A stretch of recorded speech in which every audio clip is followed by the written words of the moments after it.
You and I could come up with 15 small little ideas that might not solve it all at once, but might help the problem. The ideas would flow no problem. So again, that trap of having to have this big, giant, perfect silver bullet idea leads many of us away from any ideas at all.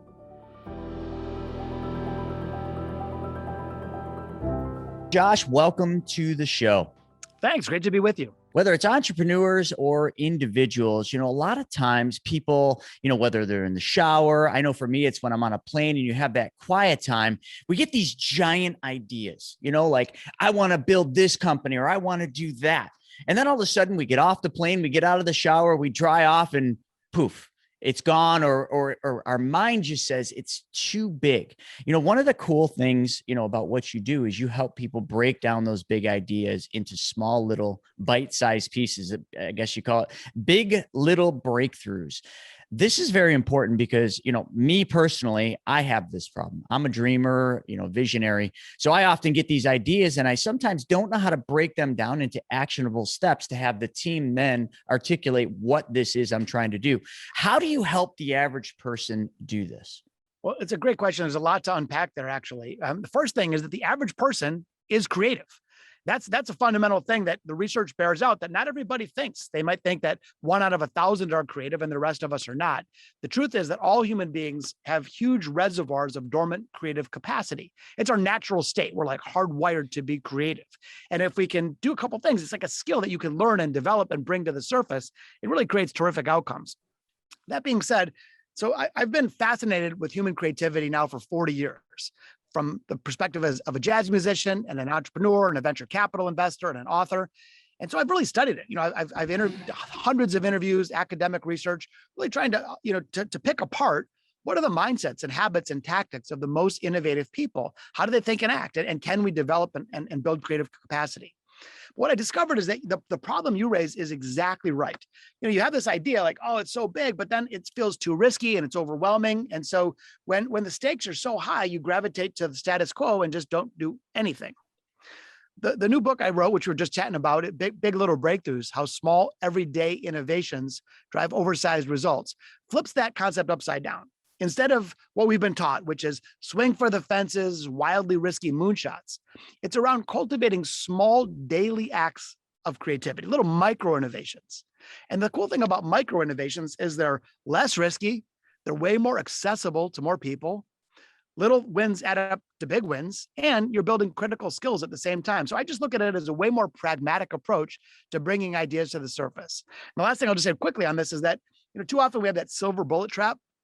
So if I said, hey man, let's just solve a big problem. How about racial injustice? Okay, we got to solve it with one idea right now, go. There's no way, it's so complex and intractable, we just end up doing nothing.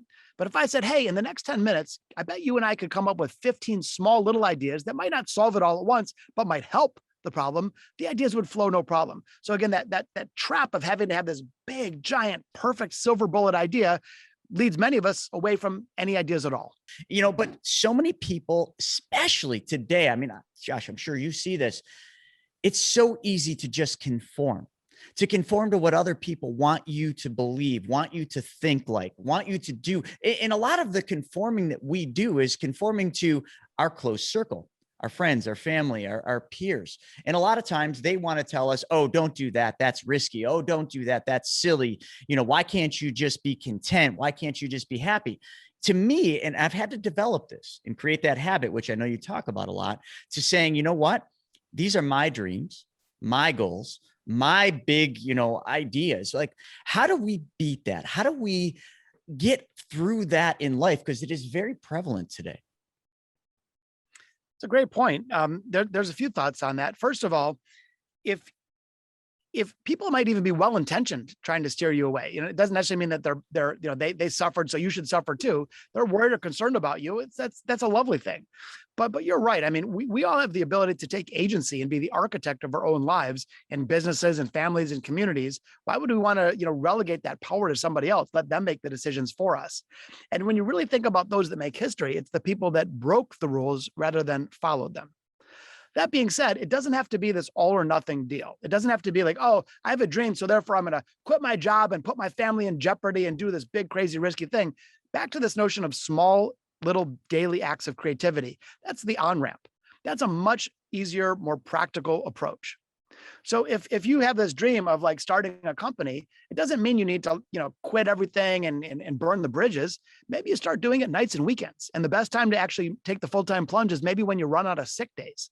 So my point is there's ways to de-risk what we perceive as high risk by breaking it down to little teeny bite-sized chunks. Like get down into the weeds a little with entrepreneurs, entrepreneurs, and there's more now than there ever has been, especially since COVID. A lot of people have left their job, pivoted in life, and went after these dreams of starting their own business and becoming an entrepreneur. But when they become an entrepreneur, sometimes they have these oversized actions that they take. Like, how would you simplify that for them? And what are the things that they can do that makes it more manageable, more actually obtainable in this the entrepreneurial journey? That's a tongue twister sometimes. It is. I mean, a couple of thoughts, because, I've spent a lot of time in the entrepreneurial world. I started, built, and sold 5 companies. I've been involved in the launch of about 100 startups. It's funny though, people think of startup entrepreneurs as these wild risk takers. The best ones are actually looking for ways to take responsible risk, but to de-risk actually a lot of the steps that might ordinarily be difficult. We tend to focus on what's already been done, the tried and true. But one thing that I've learned is that too often we overestimate the risk of trying something new, but we underestimate the risk of standing still. And so as an entrepreneur, if you're thinking about, hey, I want to start a company, whatever, it's a spa, it's an online business, et cetera, instead of just modeling it after what already exists, really try to say, is there a way to forge some new ground here? Is there a way to do the opposite of what's been done before? Is there a way to be the first of its kind rather than joining the herd, so to speak? The other thing is that often entrepreneurs become very focused on a particular solution. So they say, okay, I've got this great idea and I'm just going to do tunnel vision to that idea. A more productive approach is, I always say, fall in love with the problem, not the solution. In other words, be obsessed not with your particular approach, your mousetrap, but more about the problem that you're trying to solve.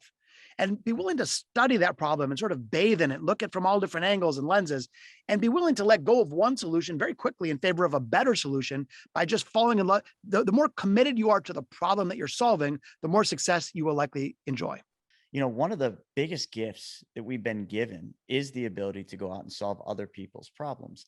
And I don't know a single successful business, not one successful entrepreneur, that hasn't focused their entire business around that one idea of solving a problem. And that problem is always somebody else's problem, not our own problems, not our business's problems. Nobody cares about your problems.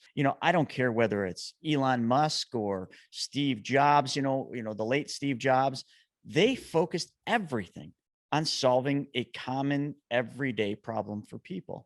So I'm glad you brought that up. And that literally leads me into the next thing is, creativity. Let's go back to that. Jazz is creative. It's ever changing. You constantly have to pivot in that. So how is that creativity, as being a jazz musician, translated over into your businesses, or even specifically the 5 tech companies that you sold, and you did quite well with those. So let's talk about, was there a correlation between the two?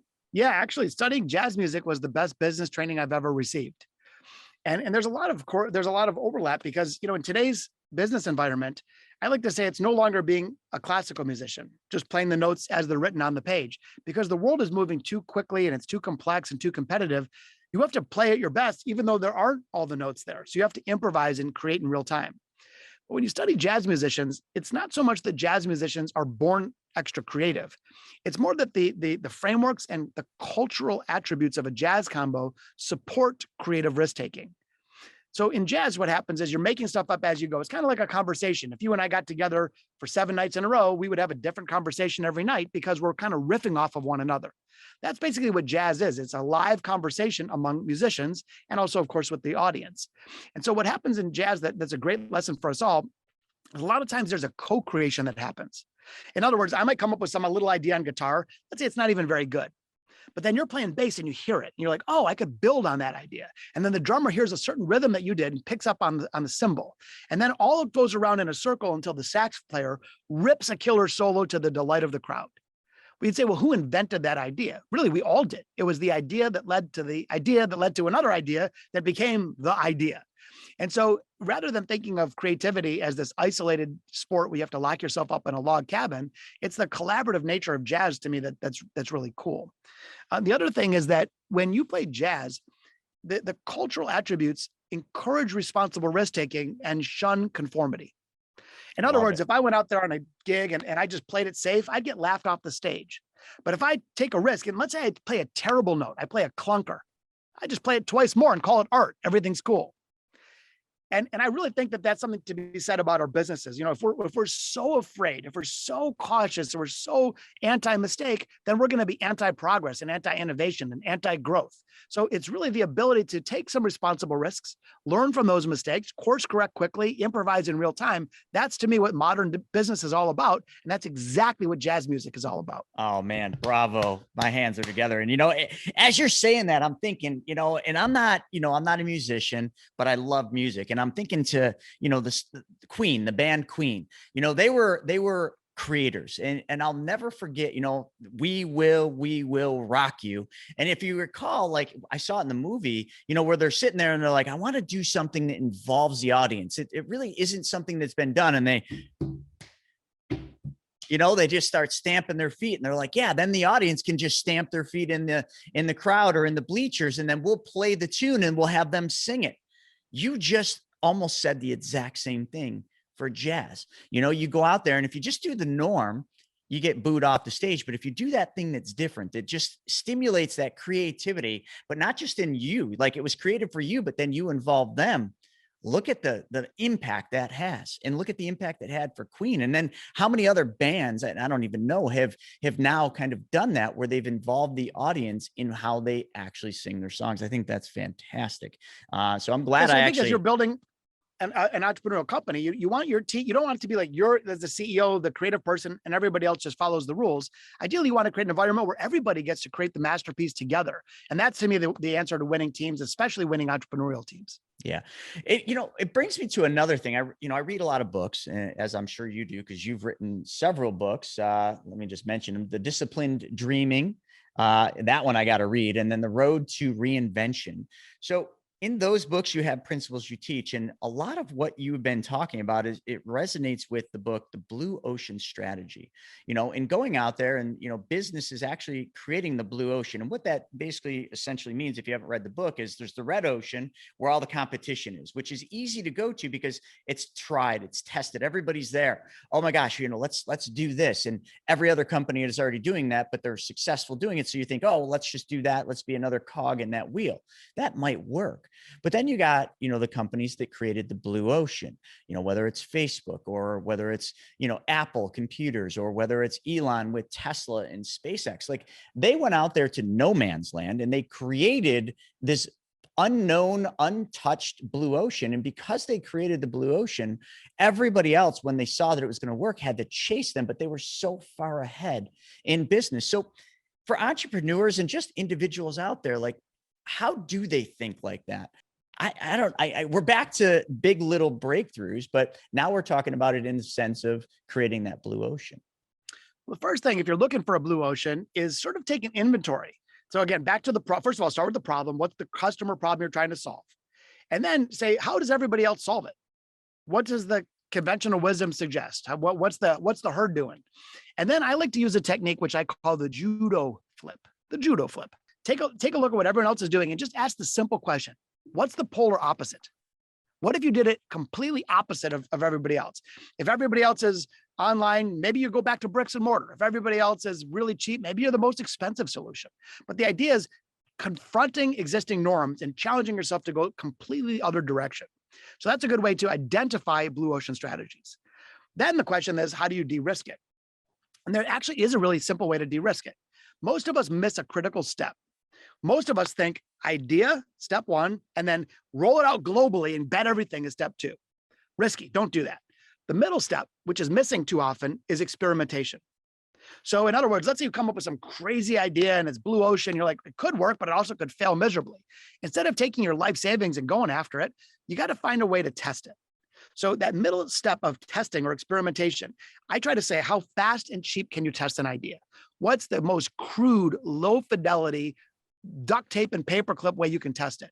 So if you have this blue ocean idea, instead of like, again, betting your future on it, maybe you gather together a couple of customers at a Starbucks and give them all 20 bucks and ask them their opinion on it. I mean, there are ways to test things. And basically what happens when you're doing lots of little baby tests, eight out of 10 of them will fail. Fine, get rid of them quickly. You didn't blow it. And the ones that that show promise, don't just go crazy, then just double the size of that experiment. If it still shows promise, double the size of that experiment. So by the time that you're ready to plant your flag, by the time you're ready to really go after that blue ocean, you've already sucked 90% of the risk out of the equation. I like that. And as you're saying that, I had one of those calm moments where I'm like thinking, oh, that's a really good idea. So I'm sure that you have a to-do list. I do. Everybody has a to-do list. But why not keep a second list, a to-test list? In other words, instead of coming up with an idea and then you have to like do this whole analysis, is it going to work? Is it not? What's the risk? Who's going to fund it? What if it doesn't work? All that, forget all that. Just as you come up with ideas, as your team's coming up with ideas, just toss them on the to-test list, judgment-free. And then maybe once a week, you sit down with a couple of colleagues and say, what are we going to test this week? And so by keeping a running to-test list, it forces you to stay creative, to spot opportunities, not to dismiss them too quickly because you're afraid of them. Just toss them on the list. It costs nothing, no risk whatsoever. And then once you're ready, test them small and cheap, fast, fixed time, fixed money experiments, and quickly get rid of the ones that don't show promise, double down on the ones that do. So now that we're kind of talking a little bit about money, one of the things I wrote down here is what small changes could people do to have a big financial breakthrough? What would be a small change people could do that would have a big financial breakthrough for them when it comes to wealth? Well, you have much more advice on sort of investing and wealth management than I ever would. I'm not necessarily an expert in that category, but I get back to the source of it. Like how are you creating wealth? And is there a way that you could plus that up? And maybe it's swapping something out. Maybe we have a gig economy, for example. Many of us have marketable skills. Maybe saying, hey, if for every week that I normally spend four hours watching Netflix, maybe I could spend 3 hours watching Netflix and do 1 hour a week of freelance work on the side and let that compound week after week, month after month, and invest it in a smart thing that, Chris, that you might be able to advise people to do. So for me, I was looking about like, all right, how can you sort of make more as opposed to sort of manage it? I'm just not that's your expertise. Sure. The other thing I think is really important is that we often pursue things, but don't look at the denominator. So if what we're pursuing is the numerator, the denominator is time. But we very often don't figure time into our calculation of what and how we're going to do things. So one thing I have this little phrase around compressing time. Is there a way to compress time? Because we all know time is, to a degree, money.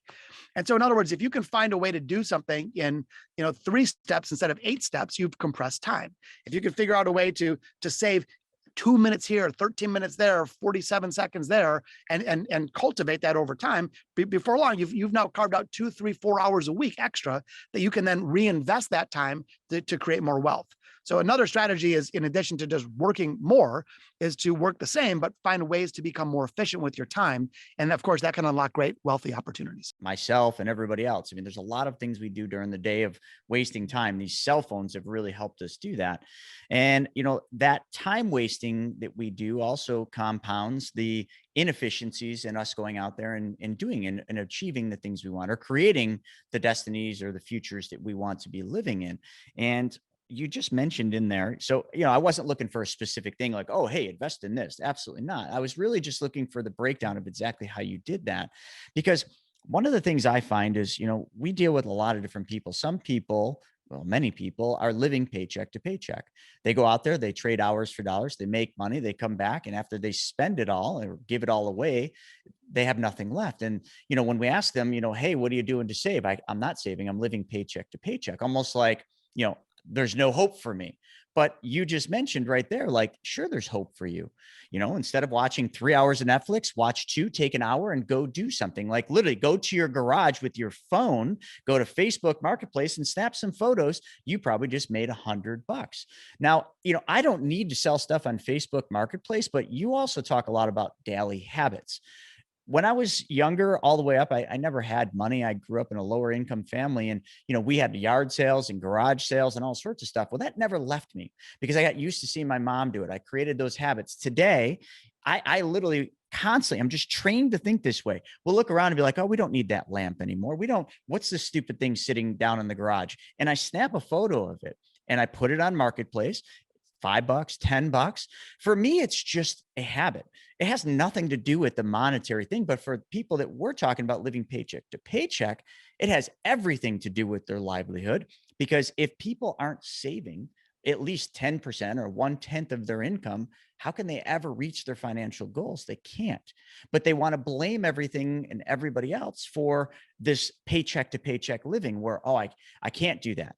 Sure, you can. Break it down into little steps, like set the goal and then reverse engineer it, and then stop complaining when you're wasting 3 hours watching the football game on Sunday. No disrespect to football fans. I know it's like a religion for some people, but literally watch one game, your favorite team, then go out there and sell some stuff. Go out there and mow a lawn. Do something and stop complaining. Well, you said a few things there. I love habits. James Clear, who wrote the wonderful book Atomic Habits, said that habits are good decisions on autopilot. And that really stuck with me. I think it's really, really smart.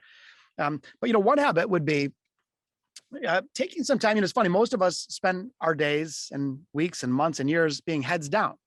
We're getting our to-do list done. We're earning our paycheck, whatever that, heads down work is.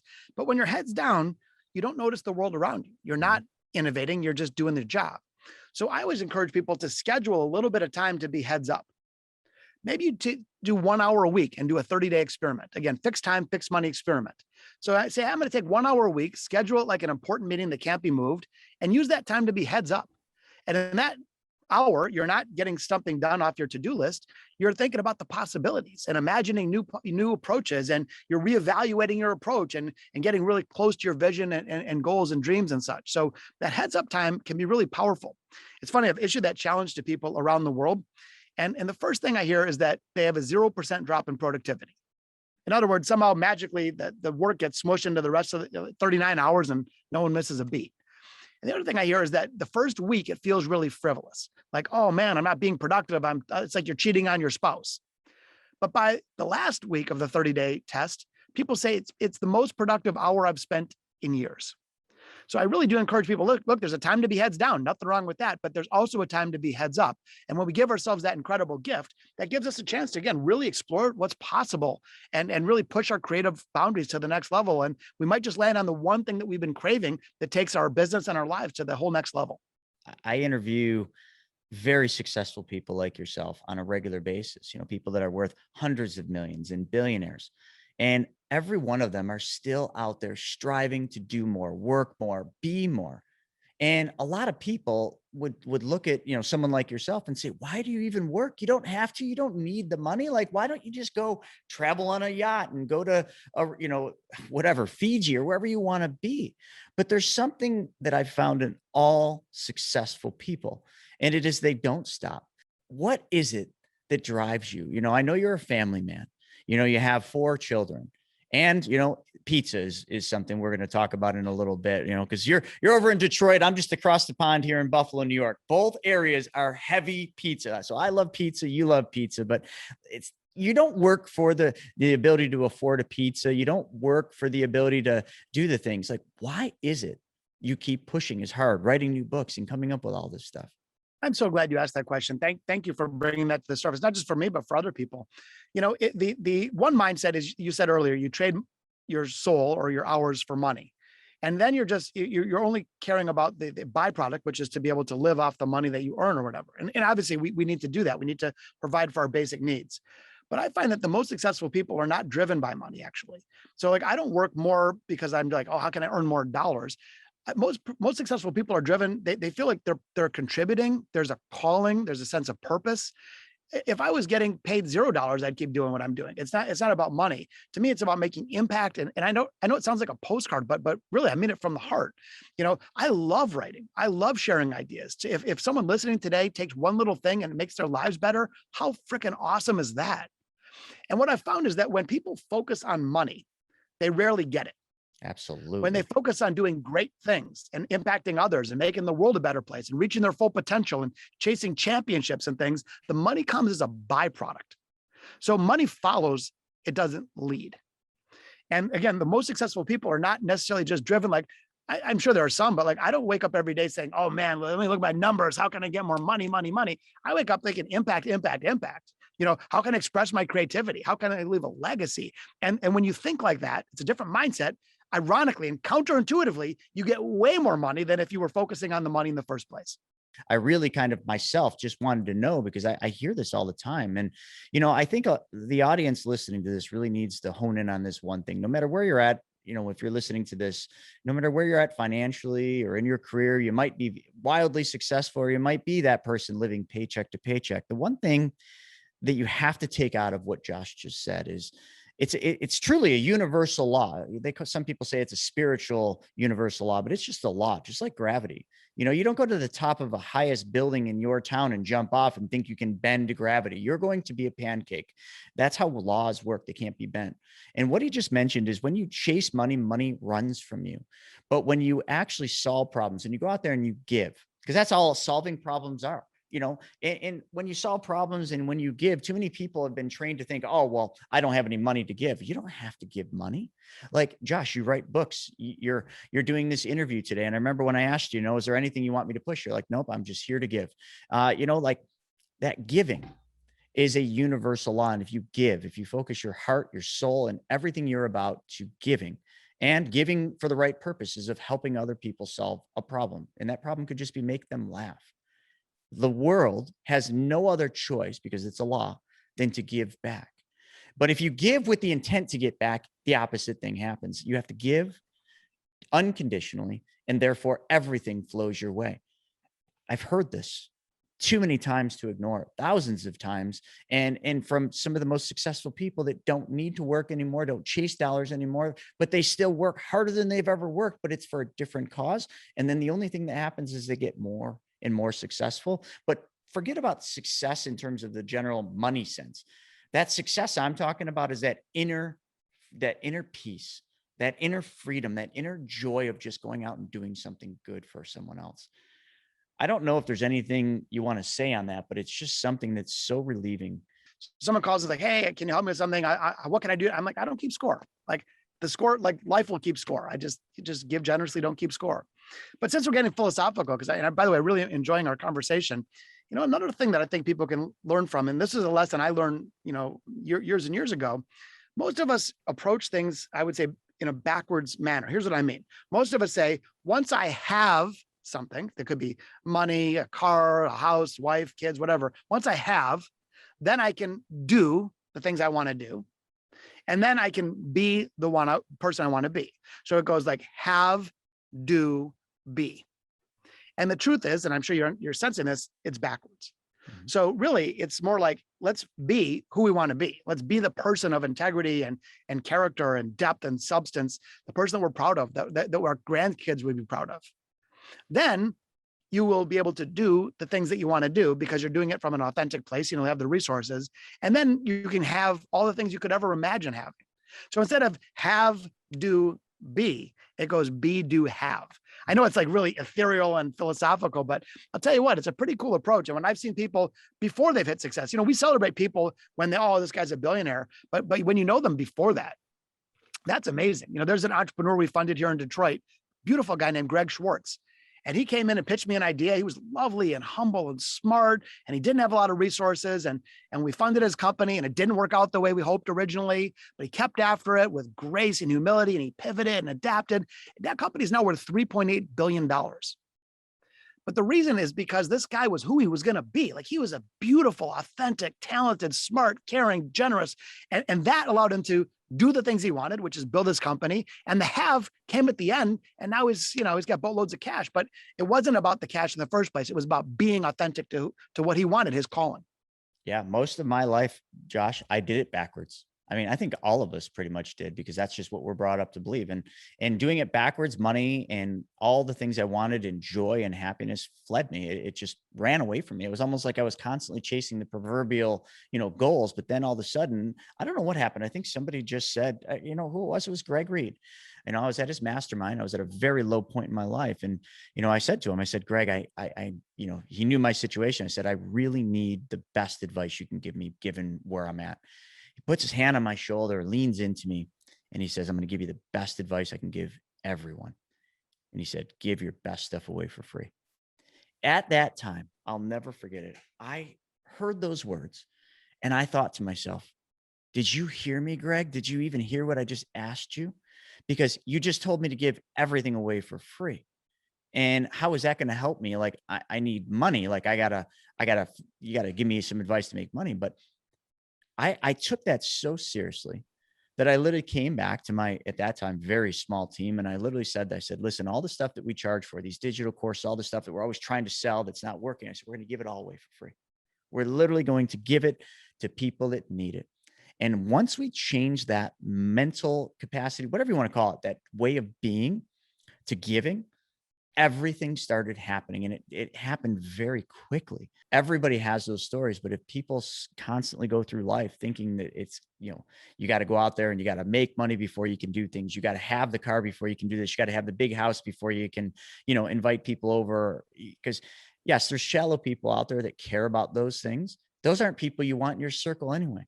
Those people are the people that look successful from the outside, but inside are absolutely hollow, miserable.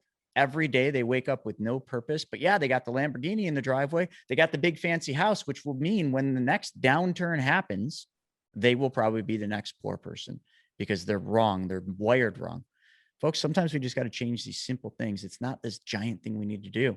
Big little breakthroughs, like everything we're talking about is changing minor little things in your life. Like Josh this is what he does. Small wins, daily habits, micro inventions. I'm just reading off my notes. We want change in our lives, and it just can feel overwhelming. You're staring up a sheet of a whole cliff of sheetrock, and you're like, how am I going to climb that? But it really is about making these little small adjustments. One thing doesn't have to be worth $1 billion. One fun example, Children's Hospital, University of Pittsburgh.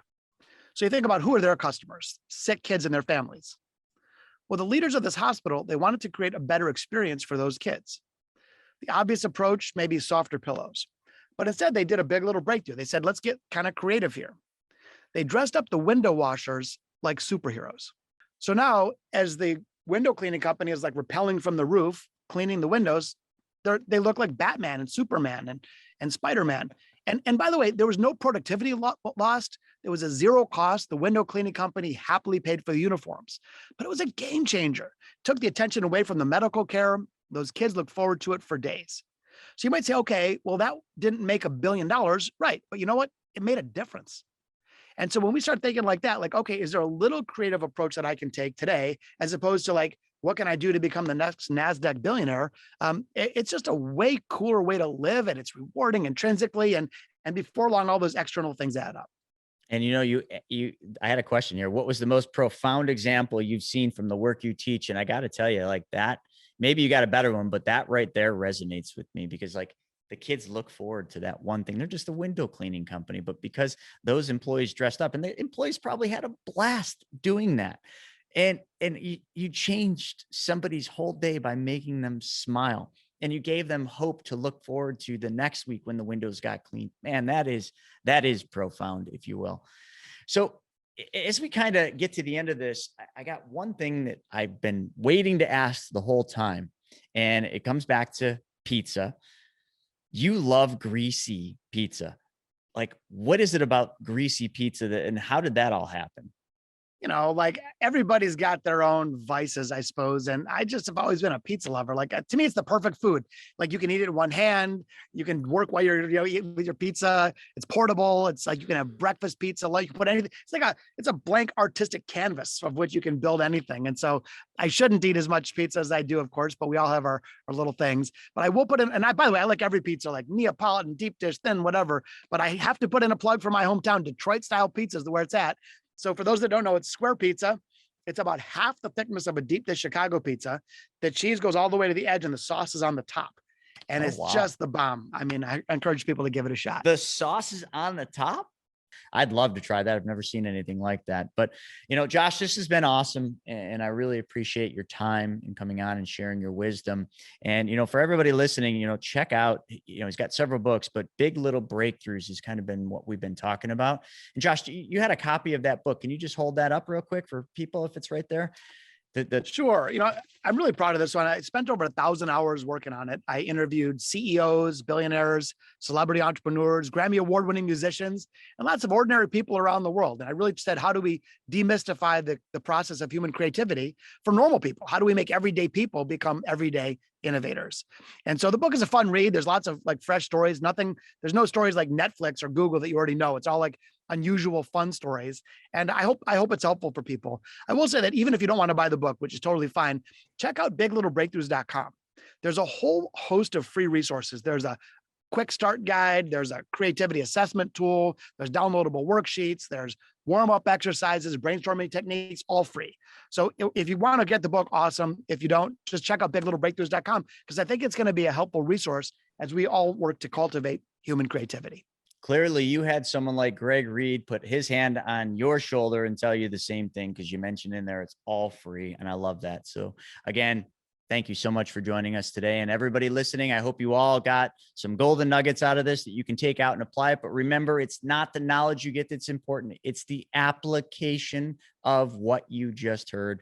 So go out there, apply knowledge, make people smile, and solve some problems for other people, and your life will start to change. We'll see everybody later.